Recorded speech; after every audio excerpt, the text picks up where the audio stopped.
This episode is sponsored by Blue Protocol Star Resonance.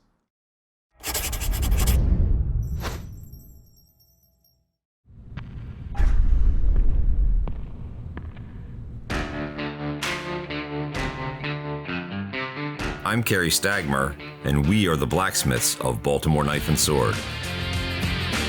We're going to be building some of your favorite things and fantastic objects you've never seen before. This is Man-at-Arms, Reforged.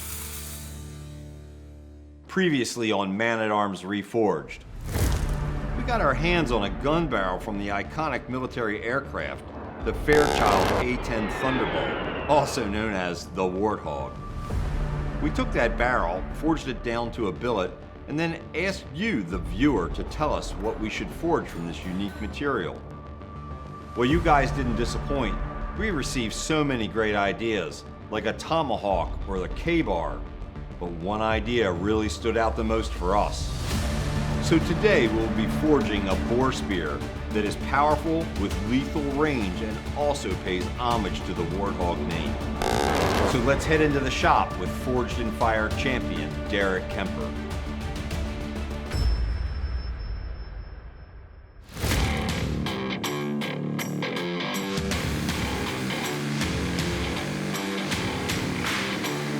This here is a chunk of a barrel from an A10 Warthog. Pretty freaking awesome. Today we're going to turn this guy into a Boar Spear because obviously. I'm going to take this, we're going to get it in the forge, get it hot. I'm going to draw this down to about 4-inch width, and then I'm going to section off different pieces of this so that I have the socket, the wings, and then the spear.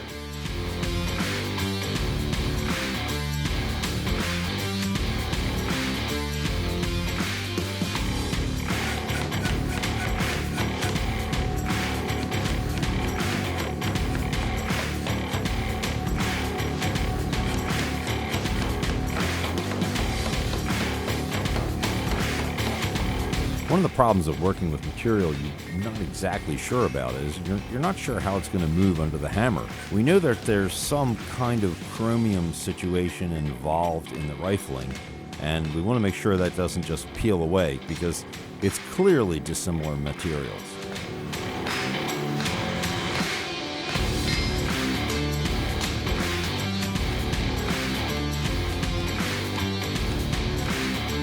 That's the spear. That's the start of the weight, and that's the socket.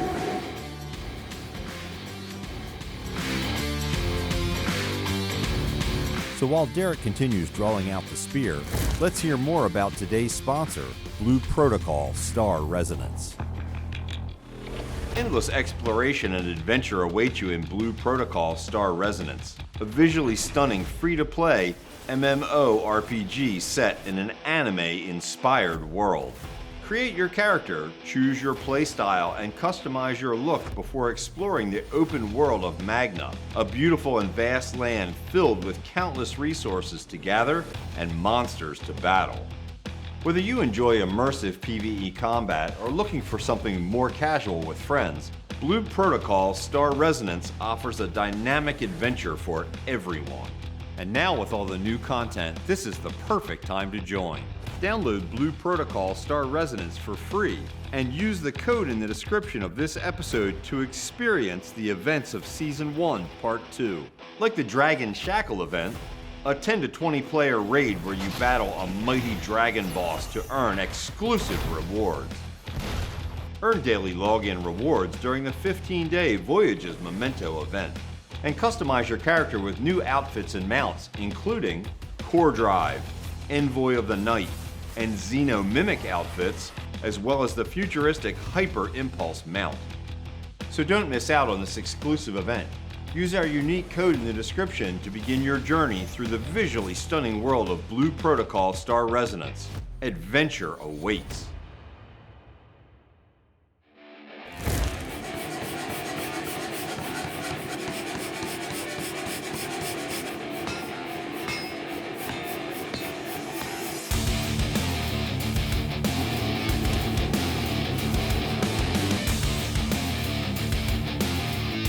Derick now heads to the press to begin pinching off sections.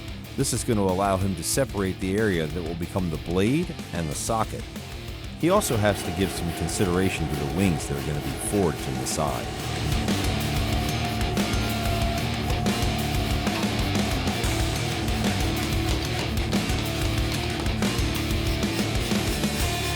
That's cool.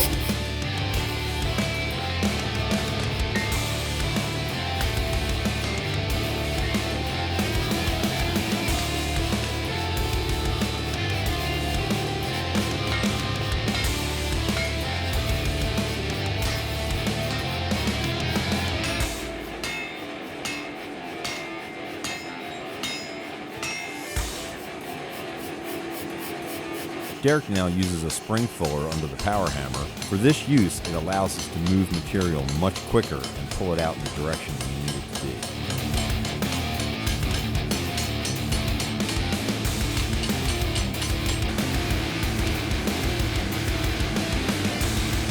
While often forged to shape, sometimes it's nice to just make some excess material go away.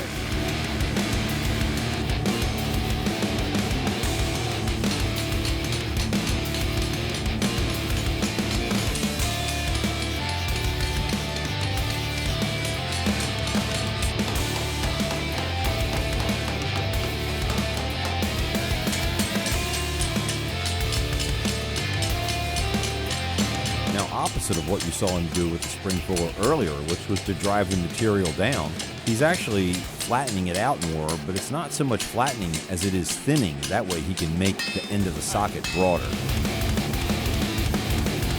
I gotta thin this out through the middle a little bit more, but it's looking good.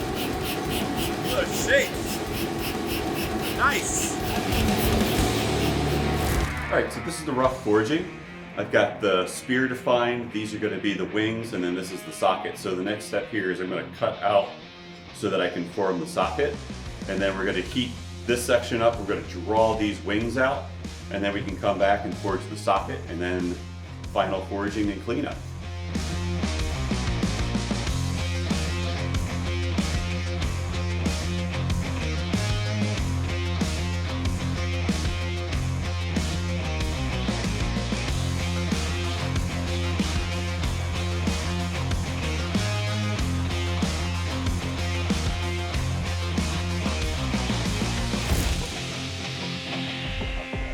Sometimes specialty tools or fixtures are required, and it's one of the things that has to be in your wheelhouse as a good smith, especially if you're trying to forge a specific form. Derick's going to make these little units up that fit in the vise, and that's going to allow him to hold where the material has to be pinched and the wings hammered out.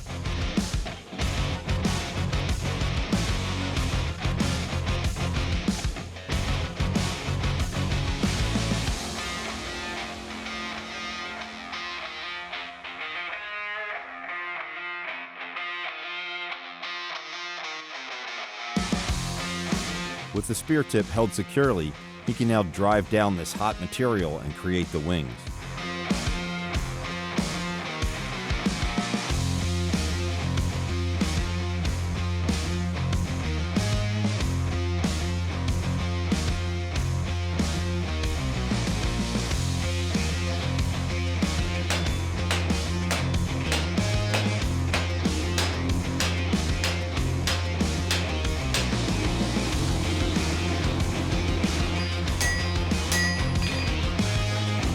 Starting to get these points now like I wanted. Nice.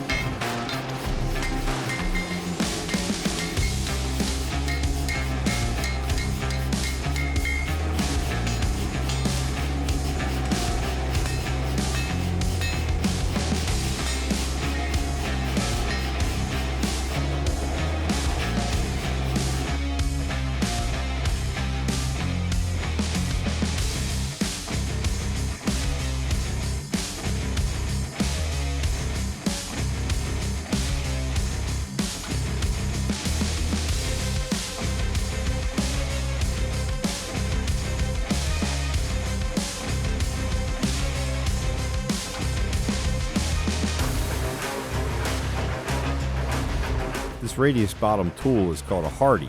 It actually fits in the hardy hole on your anvil. That allows him to drive it down and begin cupping the shape around so that he can create the socket.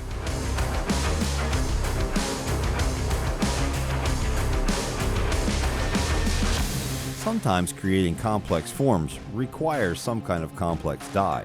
Other times, you can work with the flat surface of an anvil or the radius of the horn, which is exactly what Derick's going to do here to create this socket. He's got a little bit of radius, but he's able to drive this around on itself and then use the horn to straighten it up. Now he inserts a mandrel and drives the socket down onto it. The idea of that is to have something that is repetitive, that you can hold in your hand, and when we make the wood to go up inside of this socket, it can be cut to match the steel mandrel that the socket is forged over.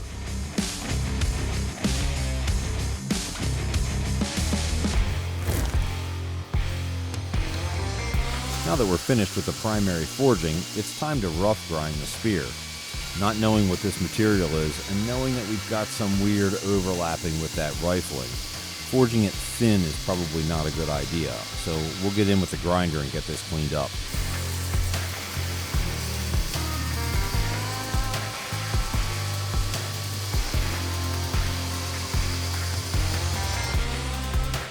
Starting with our roughing belt, which is about a 36 grit, typically what we're going to do is create the profile, clean up some of the forging. As you can see, this material is really thick, and that would be too thick to have for a spear like this. But since it's our intention to hollow grind, we want to keep that center section as thick as possible and grind deeply on the edges with a radius on the face.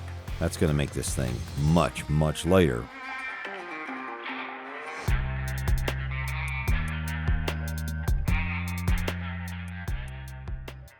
We got the rough grind done on it. Next we're going to heat treat it in the fire and then take it from there.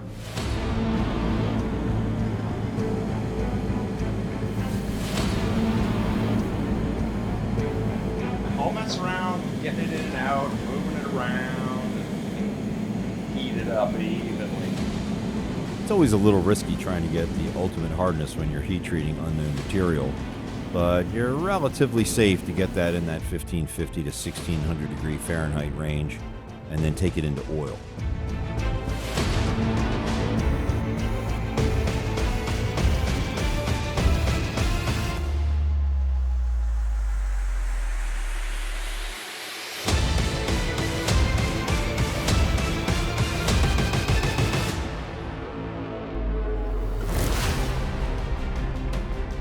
Butch now goes to our metal lathe. He's kind of adapted it as a wood lathe. Not really its typical purpose because it doesn't spin fast enough for wood, but it will work for what we're doing, and he has very nice tooling. So we're going to go ahead and cut the taper on the shaft. One of the nice things about a metal lathe is that it's got a big through hole going through to the chuck to hold the material. Typically on a wood lathe, you're holding things between centers, and that makes it very difficult to hold something like a 7-foot staff.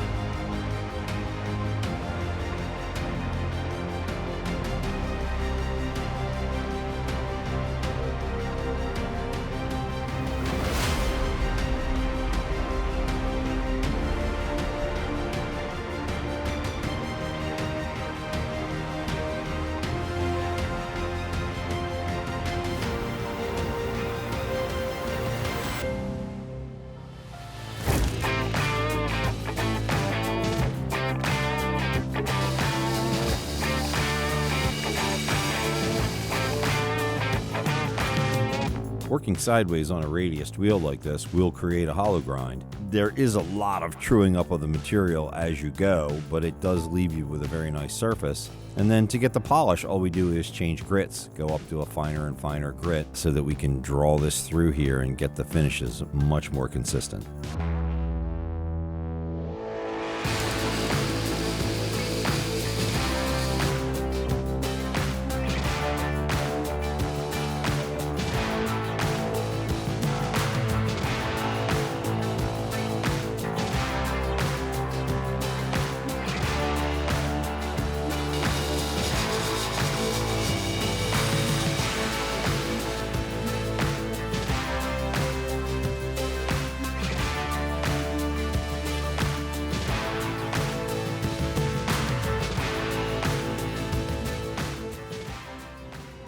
Living in Maryland near Martin State Airport, the legendary A10 has been flying out of this airport and a place where you could go and see them take off and land. It was really kind of special for us to have access to this material and to make something especially that you guys have requested from us.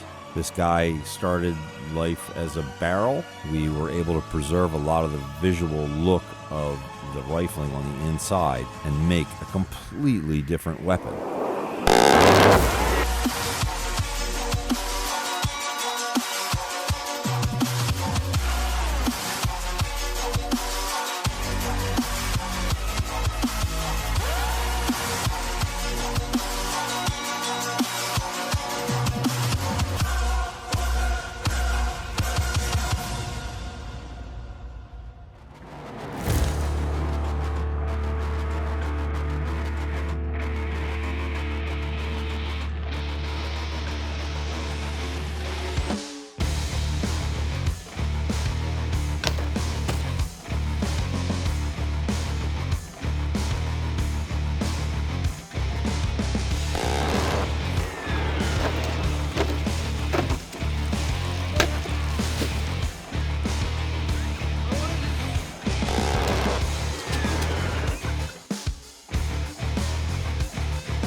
Click here to subscribe, or click here to subscribe to Baltimore Knife and Sword. Click the video to see more here on the All Me channel.